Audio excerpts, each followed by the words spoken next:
This is the final part, okay? You'll be going, thank gosh. Praise the Lord, he's finally going to shut his hole. Yes, he is. Now, I met someone that a lot of people know who this thing is. I was about to say guy. It is a male, but I'm not going to call it a guy because it's not human. I was in one of my beautiful meditations, and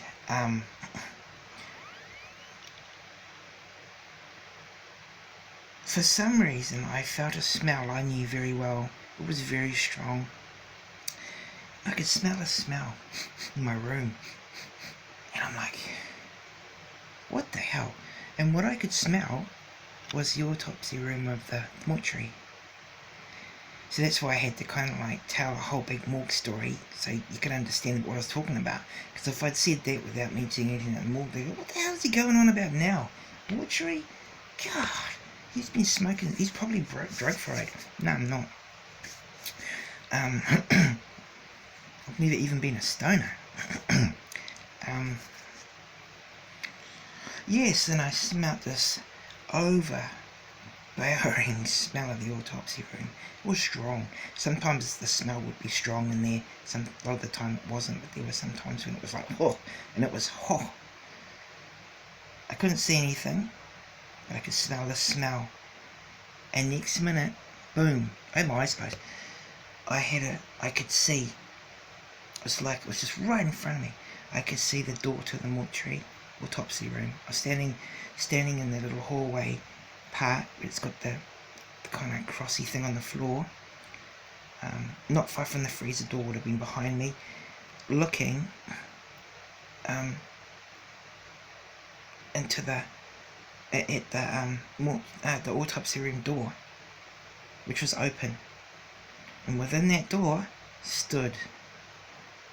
I'll describe this, what I saw. Okay, I know people have drawn him differently and described him differently, but I'll tell you what I saw. I saw a pure 100% solid black figure. There was no light in this thing. It was solid black. Solid black. It looked physical. It had a hat on, and the hat was big. It had a wide brim. You know the part down the bottom? It was wide. It was like long. It kind of like reminded me of you know the Spy vs. Spy? Well, it kind of reminded me of the black one. It had this big hat. And he had a long trench coat type thing. I could tell it was like a trench coat thing. I could see the outline of it. But he was pure black. I didn't even see his face. And he had a collar. His collar actually was up at the back. So it came around his neck. And I've studied this fella since, and there's been pictures of his collar being quite low and stuff. But this kind of like had a collar. The collar didn't go way up, but it probably went to about to his ears, maybe a bit above the ears. And he was pure black, pure solid black. And here's me, I'm quite bewildered actually, because when you're in a meditation you can actually rest yourself to the point where you can see a lot of things, and you can actually, it's really, well, people who meditate will know what I'm talking about. You actually, it's different. You actually can charge your mind up in a very quite powerful way to, yeah. And so I thought, right, I said, what are you doing in here? I didn't say it like that. I said, what are you doing in here? And it just stood there. It didn't say anything. It wasn't wearing glasses or anything like that. Nothing else. It was just pretty much what this description of it is. It said the collar was higher. And it didn't say a damn thing. All it did was it just bombarded me with heads that had been blown away, shot, killed in car crashes, chopped off heads, eyes hanging out, brains exposed, just all this horrible gore constantly flicking, doof, just faces, doof, doof, doof, doof, like this. And I was like, oh my God, what the hell? And they were constant, just going. They were horrible too. We're talking trauma as hell. And it stopped.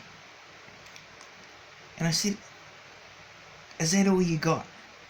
I said, dude, I look after this place. I've seen a lot of stuff like that. And you know what he did? You know what he said to me? He said nothing. He left. He just left. And when he left, my vision of the mortuary left. The smell was gone, everything was gone. And I was left there going, what the hell just happened? But, yeah. That's a true story. I'm just checking the time on this thing, actually.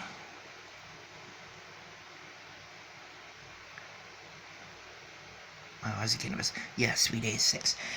And that's a true story. And, it was really weird. So that really put me on the hunt to find out about what this thing is. I never asked to see it. I never ever thought I'd ever see it. I'd heard about it. I didn't know much about what it was. I'd heard that. But what I got from it, what I got from it, it didn't say this is what I got from it.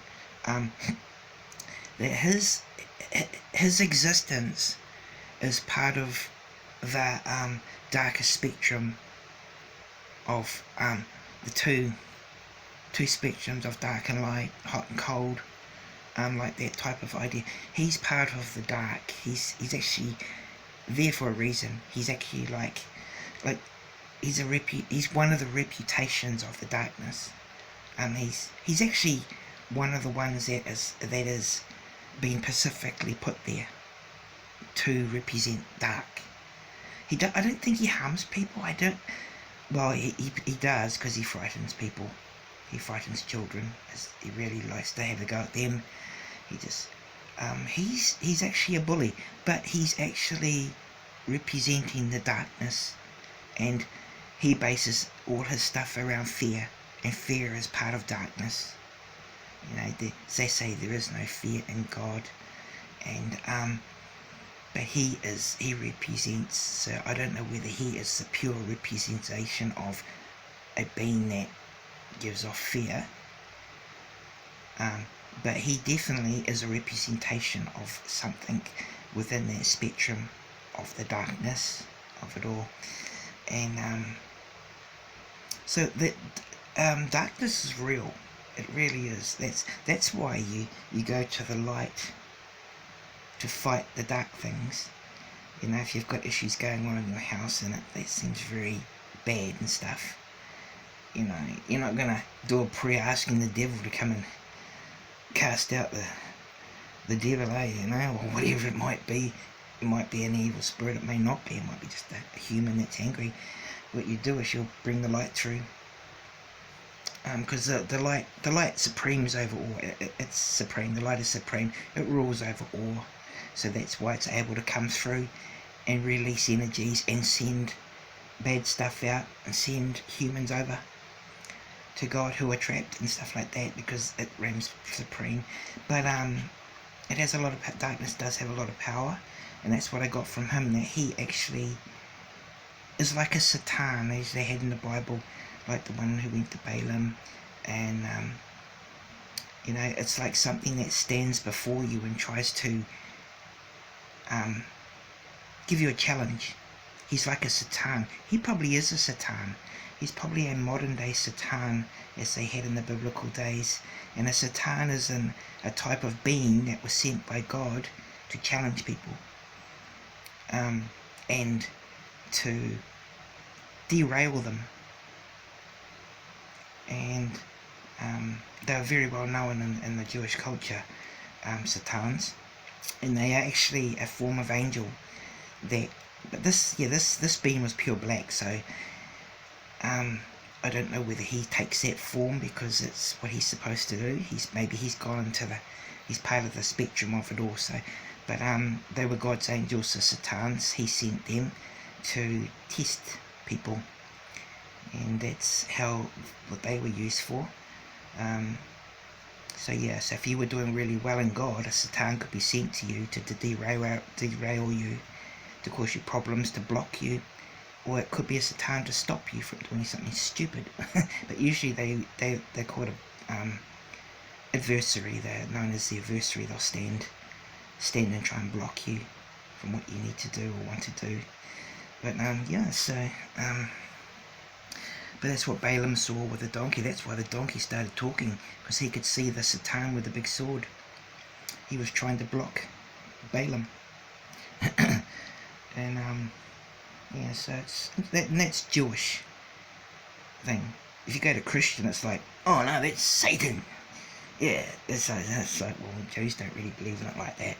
So I believe this dude may be a Satan, or he may be just could be an evil spirit that is just randomly all over the show. But what I got from that dude was that he is actually specifically put on this planet, in this realm, to represent darkness. And that's what I got from him. Anyway, so I'm going to finish this up. This is going to be all over now. But, so it's just a story of one part of my life, of course, to give you an idea of how I ended up getting quite into the spiritual stuff, looking after a couple of spirit boys, and not having a problem with looking after spirit children, and feeling okay and safe with that, and yeah. But I didn't mean to offend anybody, Christians or anything like that, because Christians are lovely people. They mean well, they really do, and I met some beautiful Christians. I got some good Christian friends. They're awesome. They really are. It's one of my best times with my Christian friends. No, they're good people. They really are. They're sweet people. But life is like it is, So thank you for listening to me rabbit on. And I'd like to say that what I've said in my testimony to you is truth. I thank you that you have heard this and wanted to listen. See you later. Thank you.